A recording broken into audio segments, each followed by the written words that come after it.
परंतु भोग करने के पश्चात भी मेरे अंतःकरण को संतुष्टि प्राप्त नहीं हो रही है, मेरे चित्त को शांति नहीं मिल रही है। निवेदन करती है, ध्यान दीजिए, माता देवहूति बताना चाहती हैं अपने पुत्र से प्रश्न कर कर कि यदि हमसे कोई आयु में श्रेष्ठ, पद में श्रेष्ठ, धन में श्रेष्ठ कोई ही क्यों ना हो,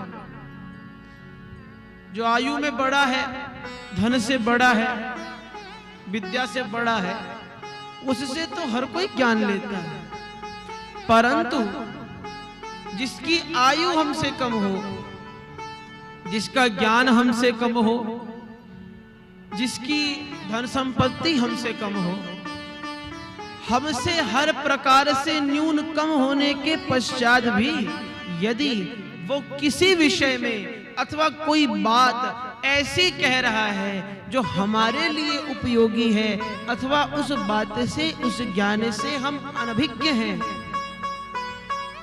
तो उस बात को अपने से छोटे से भी सीखना चाहिए। पूज्य गुरुदेव उपहास में कहते हैं कि चेला, अभी तुम व्यासपीठ से बैठकर बड़े बड़े पांडालों में श्रोताओं को चाहे कितनी ही विवेकपूर्ण, ज्ञानपूर्ण, कितनी ही बातें बता लो, परंतु तुम्हारी बातों का असर श्रोताओं पे तब पड़ेगा जब तुम्हारे ये बाल सफेद होना आरंभ होंगे। ये तो ही मनुष्य का स्वभाव है, प्रायः बड़ों में स्वभाव देखा जाता है। बड़े अपने बच्चों की कभी नहीं सुनते, परंतु करते बाद में वही है जो बच्चों ने कहा। सुनेंगे नहीं, करेंगे वही जो बच्चे कह रहे हैं। बोलो राधे श्याम। अतः शिक्षा, ज्ञान की वार्ता किसी से भी कहीं भी प्राप्त हो, अति शीघ्र ग्रहण करना चाहिए। ज्ञान लेने के लिए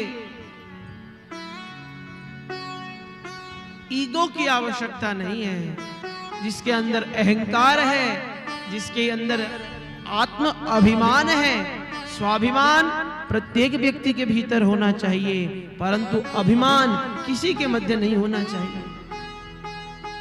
और वास्तविकता में स्वाभिमान केवल उसी व्यक्ति के अंदर आ सकता है जो सैद्धांतिक हो, जो डिसिप्लिन लाइफ जीता हो, जो अपने सिद्धांतों पर अडिग हो, जिसके जीवन में डिसिप्लिन ही नहीं, जिसके जीवन में अनुशासन ही नहीं, जिसके जीवन में कोई सिद्धांत ही नहीं, वो स्वाभिमान का क्या करेगा? होगा भी तो लोग उसके स्वाभिमान को उसका अभिमान समझेंगे। स्वाभिमानी प्रत्येक व्यक्ति को होना चाहिए।